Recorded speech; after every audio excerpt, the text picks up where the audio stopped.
Est-ce que la confiance est revenue totalement et le rêve d'une troisième étoile aussi pour l'Albi Céleste? Ouais, la confiance est revenue clairement ici. Alors si après le deuxième match contre le Mexique, c'était surtout un soulagement pour les Mexicains, les Argentins d'être encore en vie.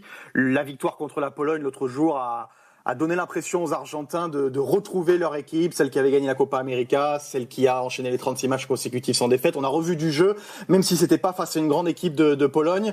Donc voilà, aujourd'hui on attend de voir si ça se confirme face à l'Australie. Et ça se voit à la une de la presse aussi. La Nation, le quotidien ce matin, qui dit interdit de se tromper, l'heure d'assumer le rôle de favori pour l'Argentine. Clarín, tout ou rien. Et à la une de Le Fuerza Argentina, Scaloni doit insister sur le fait qu'il ne faut pas trop prendre confiance. Voilà, c'est un peu l'idée quand même ici avant ce match contre l'Australie où les Argentins seront favoris, mais voilà, ils ont bien en tête le premier match contre l'Arabie Saoudite pour pas se voir trop beau justement avant cette rencontre. Tiens, un thème qui va peut-être plaire à coach Courbis, mon cher Georges.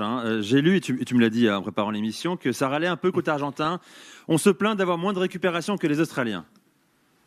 Oui, parce que les Argentins ont joué mercredi soir, donc face à la Pologne.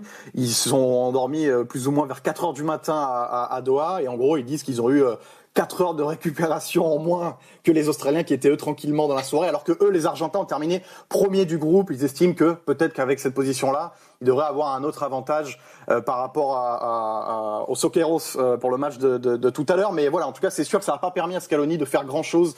Beaucoup de mise en place sur ces 2 jours qui ont suivi. Il a juste fait de la récupération. Et c'est vrai que par exemple, ça n'a pas permis à un joueur comme Di Maria, on en parlera tout à l'heure, d'arriver prêt physiquement pour ce match-là. Donc il y a des doutes physiques et du fait de peut-être du peu de récupération justement des Argentins avant ce match-là. Enzo Fernandez et Julián Álvarez, c'est un peu les 2 petits chouchous de l'Argentine. On rappelle que ces 2 garçons qui ont été biberonnés par Marcelo Gallardo à River Plate, ils jouaient ensemble et c'était vraiment les deux joueurs avec une complicité sur le terrain qui était évidente et qui faisait le bonheur du championnat argentin.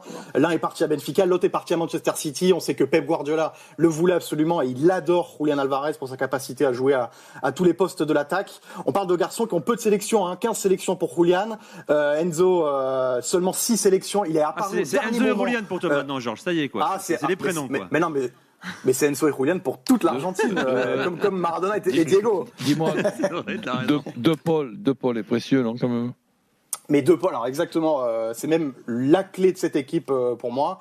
Il était complètement à la rue, on va dire, dans la tête et physiquement sur les 2 premiers matchs. Et justement, on sent que Enzo Fernandez l'a un peu réactivé au milieu de terrain. Et on l'a vu sur le 3e match, physiquement là, dans la récupération. C'est lui le socio numéro 1 normalement de Messi sur le terrain, celui qui va lui permettre de se libérer un peu plus. Donc si De Paul est en forme, a priori, l'Argentine fonctionne bien. Donc, ils ont besoin de lui pour que, il puisse récupérer des ballons. Donc, il a dit qu'il se sentait mieux et qu'enfin, il arrivait à profiter de sa Coupe du Monde après des débuts un peu difficiles. Donc, ça fait partie des grandes satisfactions de l'Argentine d'avoir retrouvé Rodrigo De Paul.